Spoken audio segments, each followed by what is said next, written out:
Tumalon sa kinatatayuan, damdaming di mo masabi ay hayaan lang.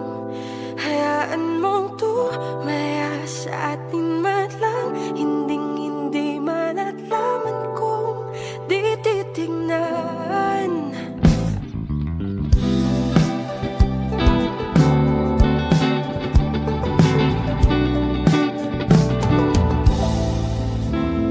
Paano nga ba kasi masasabi kung mahal na kita?